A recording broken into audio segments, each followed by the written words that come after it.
Good morning, parents, students, alumni, faculty, trustees, welcome. Yesterday afternoon, we celebrated the completion of Renaissance School's 14th year right here in this tent.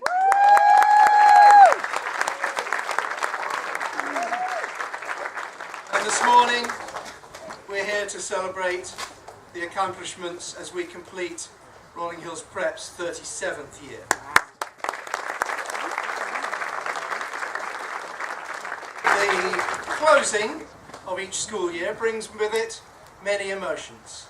Happiness that the summer is about to begin, satisfaction at jobs well done, fatigue at the efforts it took to get the job done, excitement at not having to get up quite so early for several weeks, pride at significant successes, determination to readdress and overcome failures, and perhaps even anticipation of challenges to come in the future. This is a year of substantial success. Once again, both your literary magazines and yearbook received national level recognitions, with the former garnering a Best in Country.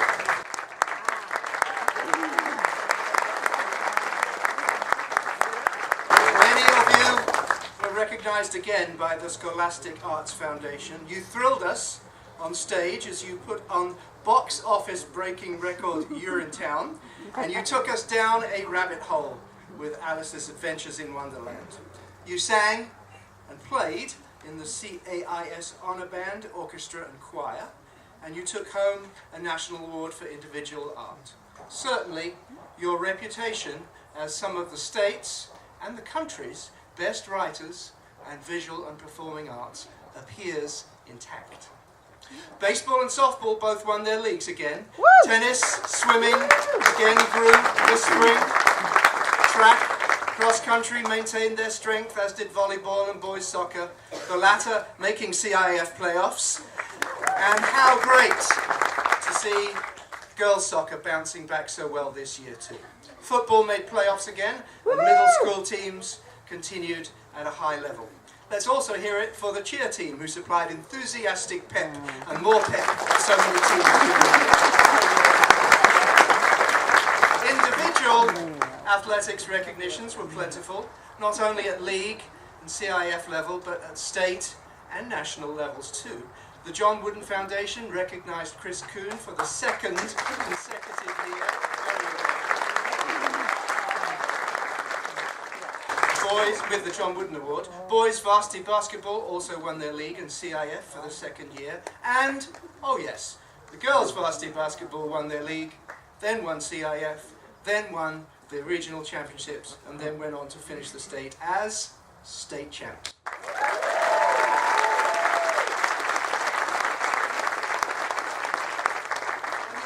I might finish there.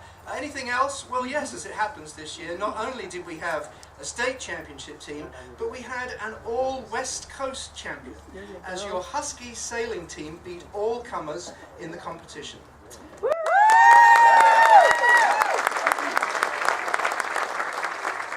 Is it possible to go one better than a West Coast champion?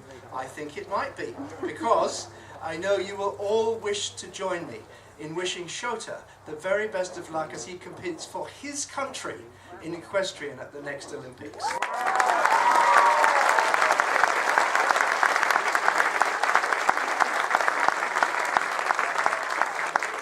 So not such a shabby year for Husky athletics. Clubs and activities continue to thrive on campus under your leadership during lunchtimes and outside of school. With this year, once again, Basketball Closet collecting clothes for the homeless and delivering them themselves. Travel Club, Advocacy for Diversity again caught my eye, among several other active groups. Your engagement with environmental and ecological issues, whether it be inside class in the ever-burgeoning horticulture program, in the Palos Verdes Blue Butterfly Preserve, or on outdoor education trips or service learning projects in Costa Rica or the Dominican Republic, continues to distinguish you.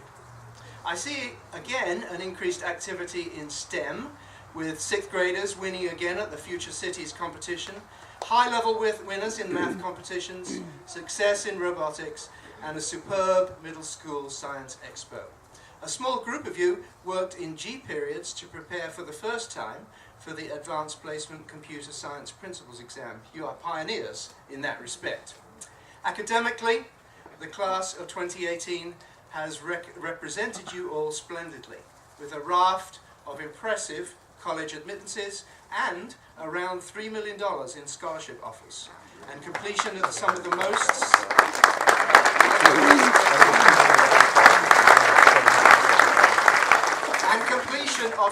most interesting, challenging, in some cases, senior internships I've seen, including a couple of you who I know had really life-changing experiences.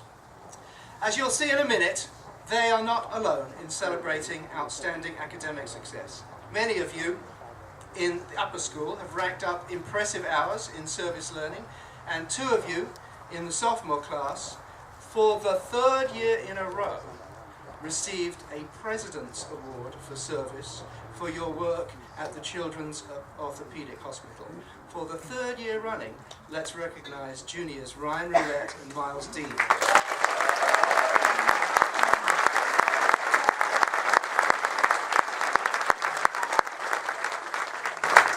Today we will overtly celebrate the academic successes of several students up here on stage. That will come in a minute. But you have all had successes to celebrate this year that we will not mention up here on stage. Many of these overtly recognized successes pale when I think of the hundreds of your individual successes that perhaps only you know about.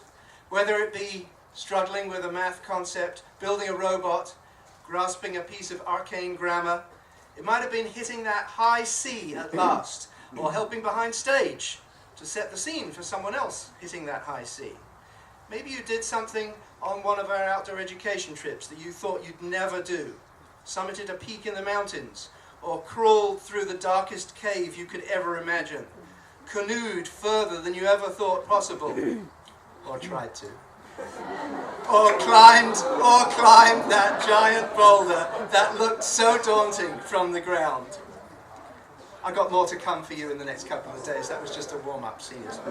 Perhaps you designed a piece of outdoor artwork or a creative pizza box. Did you sing, play, or dance in a coffee house or classical night?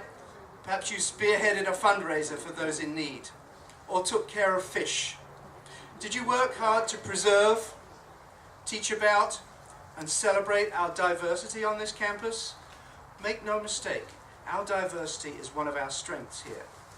Did you learn a bit more about someone who is not like you in some way, race or religion? Did you vote in the California primary yesterday? Perhaps you had a difficult time with a classmate or with a teacher this year. At the beginning of the year, as I always do, I spoke with you about the growth mindset, the importance of making mistakes. If we never make mistakes, it means we're not stretching ourselves far enough. We're never proud of our mistakes, but we must be open to their inevitability, and most importantly, to learning from them. Perhaps you made a horrible mistake this year that you will always be somewhat embarrassed about. I did. Have you risen to the challenge and met that difficulty head on? If so, then that's one of your successes. However painful it might have been, you're a better person for having met it head on and come out the other side a stronger person. Schools like Rolling Hills Prep and Renaissance insist that you deal with issues head on.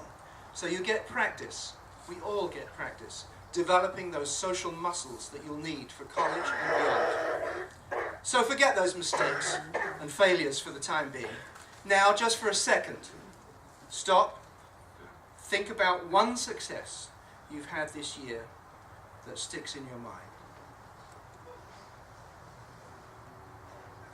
Whether it happened inside the classroom or outside, whether it happened with an academic, athletics, artistic, or outdoor education challenge, or with a relationship that has proved difficult, that's your own success. You own it, no one else can take it away from you. Our schools pride themselves on being forward-looking, academically rigorous college prep schools with a soul. You are part of the soul of the schools, to be sure. But another most important part of the soul is the group of adults who have partnered with you for the past 10 months to help you succeed. They've each prepared hundreds of lessons, graded hundreds of papers, provided thousands of words of feedback and encouragement, left their families and pets for nights away in the wilderness, weekend chaperoning service efforts and social events.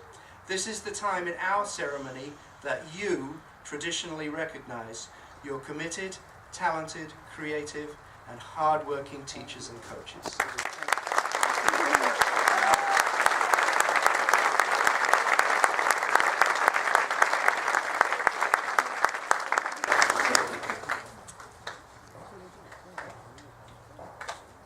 As for me, well, how to say goodbye.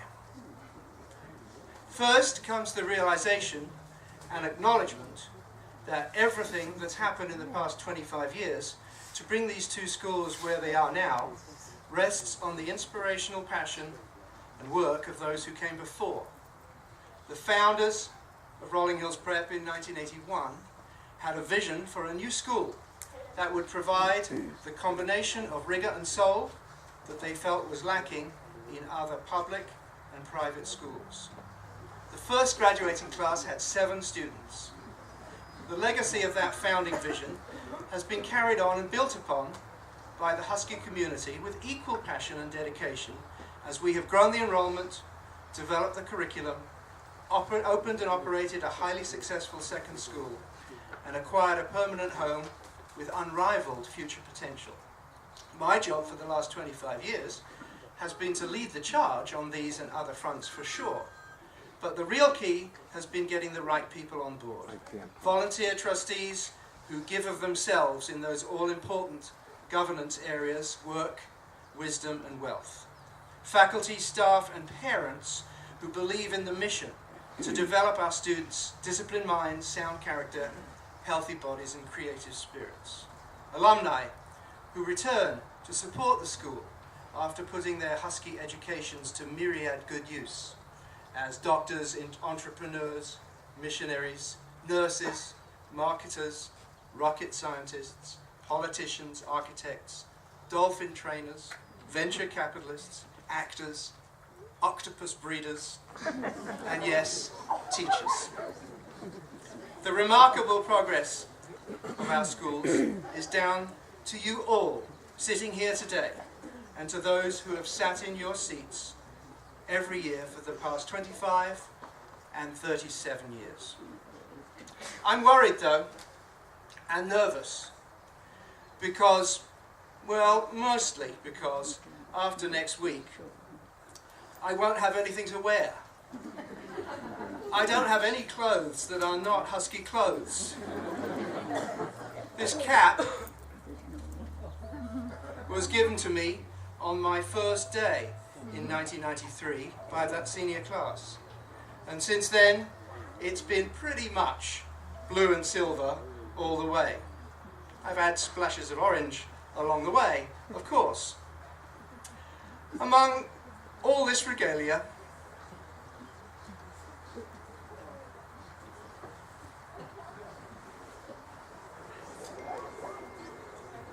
the original sweatshirt,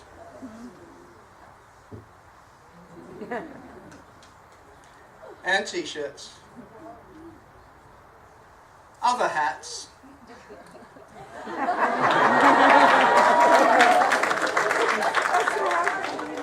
bobblehead husky dogs,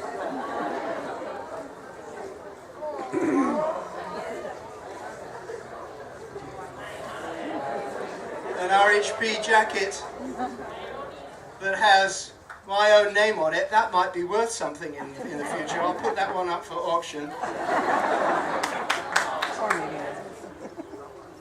Lanyards, blue and silver and orange. The original Renaissance royal blue t-shirt. But among all these, I think the one I'll most treasure is the one that Natalie, on behalf of you all students, gave me at morning meeting last Friday. And that's my last message here, that once a husky, always a husky. Thank you. The colours of my...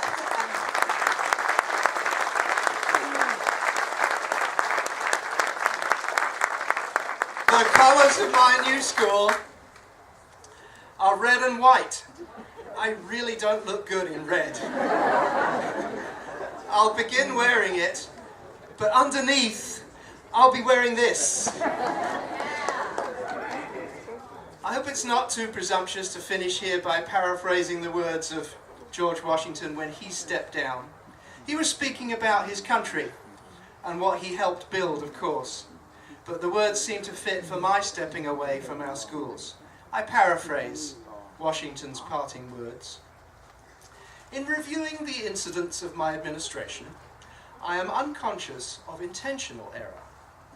I am nevertheless too sensible of my defects not to think it probable that I may have committed many errors. After 25 years of my life dedicated to the service of these schools, with an upright zeal, I hope that the faults of incompetent abilities will be consigned to oblivion. I shall carry with me the hope that my husky family will view these errors with indulgence. Thanks for the opportunity for working with you all. You've given me far more than I could ever give you. Keep up the great work, and not for the last time, go Huskies.